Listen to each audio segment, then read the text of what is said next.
આ તરફ સુરતમાં લુખ્ખાઓનો આતંક જે છે તે ડિંડોલી વિસ્તારમાં હજી પણ યથાવત છે। સુરતના ડિંડોલીમાં લુખ્ખાઓએ આતંક મચાવ્યો। ડિંડોલી વિસ્તારની ટપોરીએ બાનમાં લઈ લીધો। સગુન સોસાયટી પાસે કેટલાક ગુંડાઓ એક યુવક પર હુમલો કર્યો। દ્રશ્યમાં જોઈ શકાય છે કે કેટલાક શખ્સો એક યુવકને ઘેરી લીધો। બાદમાં બંને વચ્ચે બોલાચાલી થઈ। થોડીવારમાં ઉગ્ર સ્વરૂપ ધારણ થઈ જતા લુખ્ખાઓ યુવાનને મારવા લાગે છે। યુવાન સામે પ્રતિકાર કરે છે પણ સામે 3 થી 4 શખ્સો પકડી મારે છે।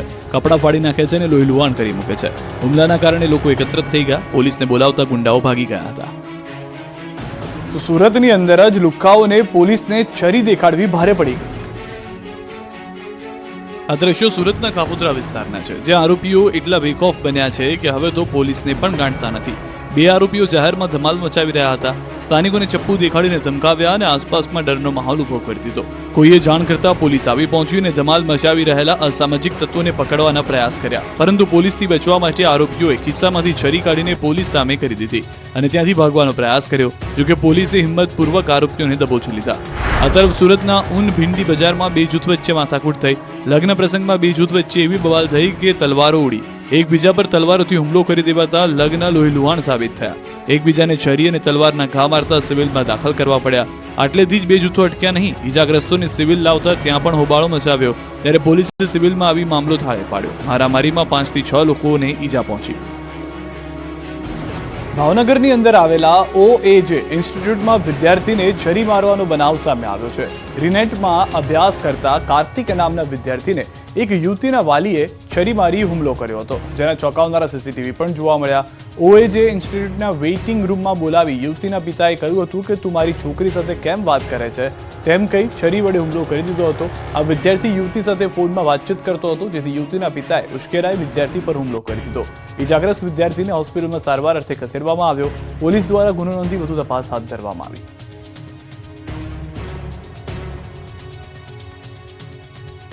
તો સુરતમાં એક યુવતી હાઈ ટેન્શન ટાવર પર ચડી ગઈ। હાઈ ટેન્શન ટાવર પર ચડીને યુવતીએ આત્મહત્યાનો પ્રયાસ કર્યો। મૂળ દિલ્હીની યુવતીએ કોઝવે સ્થિત ટાવર પર ચડી આત્મહત્યાની કોશિશ કરી। યુવતીને બચાવવા ફાયર વિભાગે ભારે જહેમત ઉઠાવી। ફાયર વિભાગે રેસ્ક્યુ ઓપરેશન કરીને યુવતીને બચાવી લીધી। યુવતીને 108ની મદદથી હોસ્પિટલમાં સારવાર માટે ખસેડાઈ। જોકે યુવતીના આત્મહત્યાના પ્રયાસનું કારણ અકબંધ છે। વડોદરામાં દારૂની મહેફિલ માણતા 11 નબીરા પકડાયા। દારૂ ઢીચ્યા બાદ વડોદરાના નબીરાઓને મોઢું છુપાવવું પડ્યું। વડોદરાના નવલખી કમ્પાઉન્ડમાં 11 થી વધુ શખ્સો દ્વારા દારૂની પાર્ટીનું આયોજન કરાયું। નવલખી કમ્પાઉન્ડ જાણે દારૂનું બાર હોય તેમ નબીરાઓ દારૂડિયાઓની જેમ મહેફિલ મારતા ધીંગા મસ્તી કરતા જોવા મળ્યા। નશામાં ચૂર થઈ મોજ કરી રહ્યા હતા, ત્યારે દારૂની પાર્ટીમાં રંગમાં ભંગ પાડવા રાવપુરા પોલીસ ત્રાટકી ગઈ। દારૂની મહેફિલમાં અચાનક જ પોલીસ આવી ચડતા દારૂડિયાઓનો નશો ઉતરી ગયો। નાસભાગ મચી ગઈ। પોલીસે 11 નબીરાને દારૂ પીતા રંગે હાથે પકડ્યા। નશાખોરો પાસેથી 11 મોબાઈલ, દારૂ, બિયરની બોટલ સહિત 1,20,000નો મુદ્દામાલ કબજે કર્યો। જેલમાં પૂરી દેતા દારૂડિયાઓને મોઢું છુપાવવું પડ્યું હતું। પોલીસે નશેરીઓની પકડી બરાબરનો કાયદાનો પાઠ ભણાવતા બધો જ નશો ઉતરી ગયો હતો। પાટણમાં ખુલ્લેઆમ દારૂનું વેચાણનો પર્દાફાશ। તો સુરતથી દારૂની મહેફિલ માણતી 2 યુવતી સહિત 4 પકડાયા। પાટણના શંખેશ્વરમાં દારૂબંધી માત્ર કાગળ પર જ હોય તેવું લાગી રહ્યું છે। અહીં જાણે બુટલેગરોએ ખુલ્લેઆમ દારૂની હાટડીઓ ખોલી દીધી છે। વિરમજીનો અડ્ડા પર નિયમોની એસી કે તેસી કરીને દારૂનું વેચાણ થઈ રહ્યું છે। અહીં નશેડીઓ દારૂ ઢીંચવા પણ આવે છે। આ દ્રશ્યોમાં પોલીસ હપ્તા લેતી હોવાનો પણ ઉલ્લેખ છે। પોલીસ સકંજામાં મોઢું છુપાવીને ઉભેલા આ નબીરાઓ પણ દારૂડિયા છે। સુરતના કામરેજના મોરથાના ગામની સીમમાં આવેલા ફાર્મ હાઉસમાં 2 યુવતી અને 4 યુવાનો દારૂની મહેફિલ જમાવી બેઠા હતા। દારૂના જામ છલકાવતી પાર્ટી જોવા મળી। પાર્ટી ચાલતી હતી ત્યારે જ પોલીસે મહેફિલમાં દારૂડા પાડી પાર્ટીને મજા સજામાં બદલી નાખી। પોલીસે દારૂ પીતા 4 યુવક 2 યુવતીને રંગે હાથે પકડ્યા। દારૂની મહેફિલ માણતા યુવક અને યુવતીઓની અટક કરી કામરેજ પોલીસ મથક ખાતે લવાયા। સાથે જ મોંઘી બ્રાન્ડની વિદેશી દારૂની બોટલો અને 2 લક્ઝુરિયસ કાર કબજે કરી। ખંભાતના ઉદેલ ગામે MGVCL કચેરી બની દારૂનું બાર।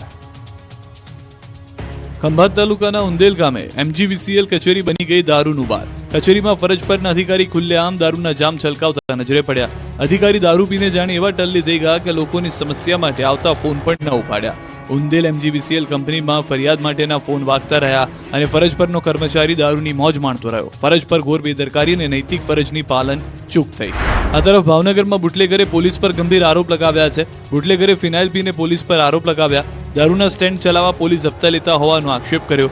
5,000 થી 30,000 હપ્તા લે છે. પૈસા ન આપો તો પોલીસ ગુજસી ટોકમાં ફસાવાની ધમકી આપે. પૈસા ન આપતા ચેકિંગ દરમિયાન 4 પોલીસ કર્મીએ માર માર્યો હોવાનો પણ આરોપ લગાવવામાં આવ્યો છે. સુરતમાં ધોળા દિવસે બાઇકની ઉઠાંતરી તો આંકલાવ અને સુરેન્દ્રનગરમાં પણ તસ્કરોનો તરખાટ. જોઈ લો કઈ રીતે ચોર ભર બજારમાં લોકોની અવર જવર વચ્ચે બાઇક ઉઠાવી ફરાર થાય છે. સુરતના કિમ વિસ્તારની ભર બજારમાં એક ચોરે બાઇકની ચોરી કરી, જે દ્રશ્યોમાં જોઈ શકાય છે. બાઇક માલિક બાઇક પાર્ક કરીને જાય છે ત્યારે એક ચોર આવે છે. કોઈની શંકા ન જાય તે માટે પહેલા બાઇક પર બેસે છે, બાદમાં નકલી ચાવી બાઇકમાં લગાવી ચોર બાઇક લઈને ફરાર થઈ જાય છે.